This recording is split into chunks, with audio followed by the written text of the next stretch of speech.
নমস্কার, আমি কল্পনা Banerjee from kitchen USA তরফ থেকে আপনাদের স্বাগত। আজকে আমাদের কিচেনে যেটা রান্না হবে সেটা হচ্ছে শশার ডালনা।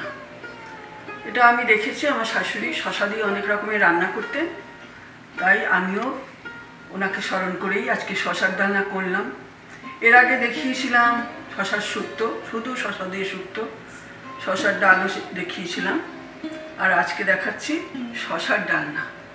আমার সঙ্গে আমাদের কিচেনে আসুন, আমি সেটা কীভাবে করছি আপনাদের দেখাই। আজকে আমি শশা আলু দিয়ে ডালনা রান্না করব। ডালনা তো অনেক রকমের হয়, পেঁপে দিয়ে হয়, ফুলকপি দিয়ে হয়, অনেক রকমের জিনিস দিয়ে আমরা ডালনা তৈরি করি। আমি শশা আলু দিয়ে ডালনা করব। শশা শরীরের পক্ষে তো খুবই ভালো, গরমকালে বিশেষ করে যত শশা খাওয়া যায় শরীর ঠান্ডা থাকে, কারণ শশার মধ্যে 90%-এর উপরে জল শরীরে প্রয়োজন। আর যা লাগবে, শশা তো কেটে রাখলাম এরকম ডুবো ডুবো করে, 3টে ছোট ছোট আলু কেটেছি, আর গোটা একটা টমেটো দেবো ছোটো মতো, আর দেব হচ্ছে বড়ি। মশলা হচ্ছে জিরে, ধনে, হলুদ, একটু শুকনো লঙ্কার গুঁড়ো। এই দিয়ে আমি মশলাটাকে ভিজিয়ে রেখেছি অনেকক্ষণ আগে, অন্তত 20 মিনিট আগে ভিজালে ভালো হয়। এর মধ্যে পেস্ট করে আদাও দিয়েছি, আর রান্নায় আমি কাঁচা লঙ্কা দিতে ভালোবাসি, তাই অনেকগুলো কাঁচা লঙ্কা একসঙ্গেই রেখেছি। আর ফোড়নে হচ্ছে দিচ্ছি জিরে, তেজপাতা, শুকনো লঙ্কা, গরম মশলা, এলাচি, দারচিনি, লবঙ্গ, এগুলো আমি ফোড়নে দেব। আর আমি তেল আর ঘি দুটো একসঙ্গে করে দেবো রান্নায়। আমি ফোড়নটা তেল ঘিতে একসঙ্গে করে ভাজবো। আর রান্নায় যে কোনো ডালনায় আমি একটু হিং দিই। এই হিংটা বোঝা যাবে না এমন করে দিলে রান্নার একটা খুব স্বাদ হয়। হিঙের গন্ধটা নেই, বোঝা যাচ্ছে না, অথচ একটা টেস্ট হয়। আপনারা দিয়ে দেখবেন এবং ভালো লাগবে আপনাদের। এই হচ্ছে আমার উপকরণ। আর নুন, মিষ্টি যারা যেরকম খান সেরকমই দেবেন, তেল ঘিও যদি যেমন খান সেরকমই দেবেন। আমি আমারটা বললাম। এবার আসুন আমি রান্না করছি। তেল ঘি একসঙ্গে দিয়ে তাতে ফোড়নগুলো দিয়ে দিয়েছি। শুকনো লঙ্কাটা কালো হয়ে গেছে।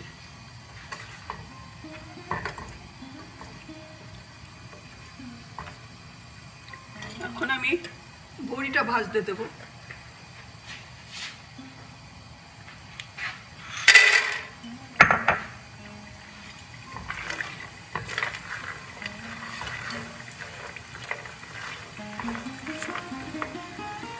বড়িটা ভাজা হয়ে গেল, এবার আলুটা ভাজতে দেবো।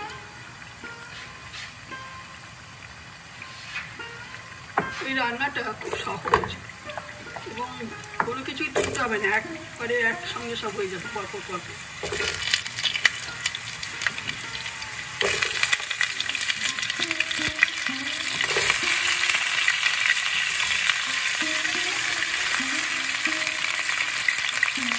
একটু ঢেকে দেবো।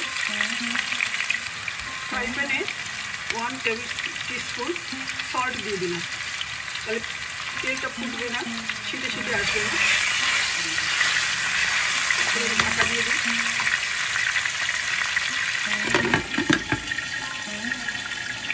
5 মিনিট বাদে ঢাকাটা খুলবে। আমার 5 মিনিট হয়ে গেল, আলুটা ঢাকা দিয়েছিলাম। এখন এই টমেটোটা গোটাই আমি এই আলু ভাজার মধ্যে দিয়ে দেবো।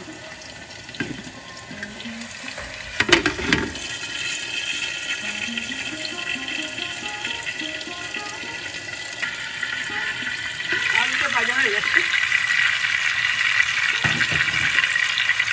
আলুটা আমি খুব বড় করে কাটিনি, আবার খুব ছোটো করে কাটি। এখন আমি শশাটা দিয়ে দেবো। এই শশাটা কেটেছি, যদি বিচিটা গুঁড়ো হয়ে যায় তাহলে ফেলে দেবো, আর যদি কচি বিচি থাকে তাহলে ফেলে দেবো। অনেকগুলো আমার কচি আছে, অনেকগুলো গুঁড়ো আছে, গুঁড়োগুলো ফেলে দিচ্ছি। এখন শসাটা একটু ভেজে দিই।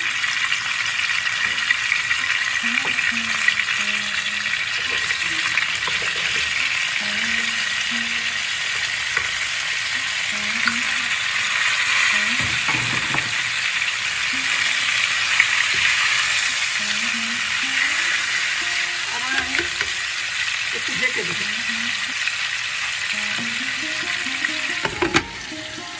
মিনিট 5 ঢাকবো।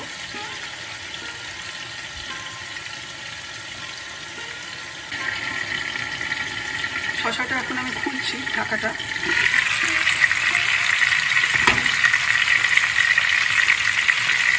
শসাটা বেশি ভাজার দরকার।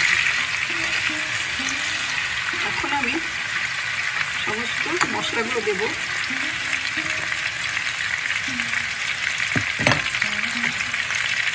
এই মশলার মধ্যে আছে জিরে, ধনে, অল্প শুকনো লঙ্কা, কাশ্মীরি লঙ্কা, হলুদ, আদা বাটা 1 টেবিল স্পুন আদা বাটা, আর গরম মশলা 1.5 টিস্পুন, আর জিরে, ধনে এগুলো সবই টিস্পুন, আর হলুদও টিস্পুন, হলুদ হচ্ছে 1/2 টিস্পুন, আর একটু শুকনো লঙ্কার গুঁড়ো দিয়েছি, সেটা হচ্ছে 1/4 টিস্পুন। শসা খুব ঠান্ডা জিনিস, এতে বেশি ঝালটা মানায় না। এখন মশলাটা আমি কষতে দিচ্ছি।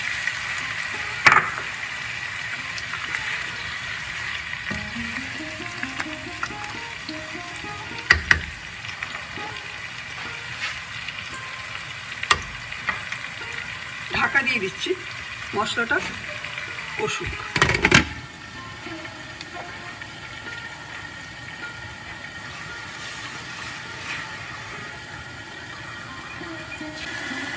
এখন ঢাকাটা তুলি।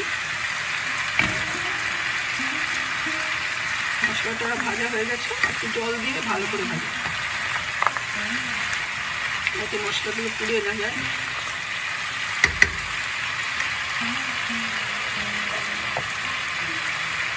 গরম জল দিলাম।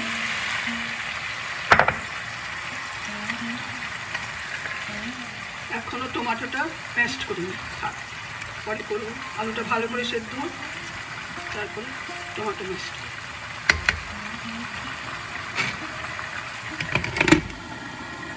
আবার ঢাকা দিলাম, দেখি কি হলো।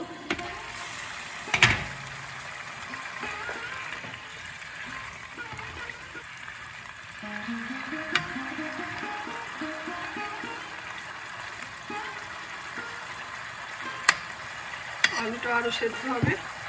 আমি 1 টিস্পুন সল্ট দিয়েছিলাম, এখন আবার আরেকটা দিচ্ছি। 2 টিস্পুন সল্ট দিলাম। আপনারা আপনাদের স্বাদ মতো সল্ট দেবেন। মিষ্টি দেবো, কিন্তু এখনো দিইনি। এখন আরেকটু সেদ্ধ হোক আলুটা।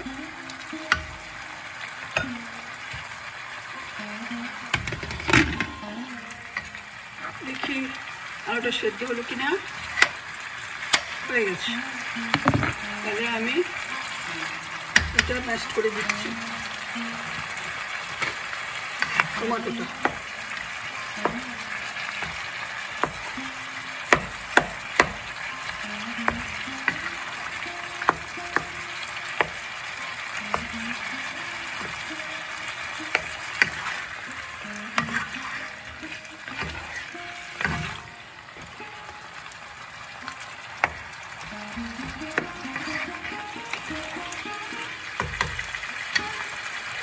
জল দিয়ে দিই।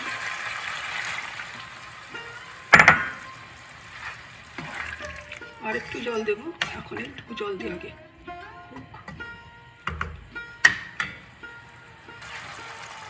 এখন ঝোল খাওয়ার জন্য একটু জল দিচ্ছি। গরম জল দিলাম। মিষ্টি এখনো দিইনি, পরে দেবো। ফুটুক।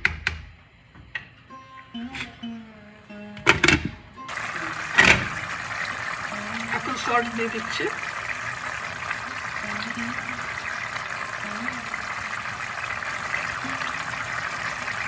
নুন আরেকটু দেব।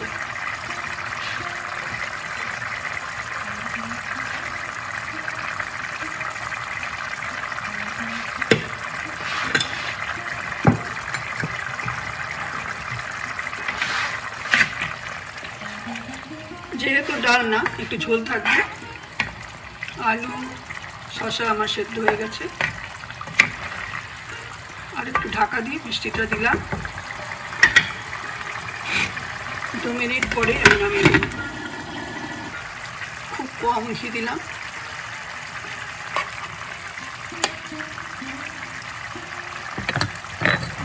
এবার নামিয়ে দেব।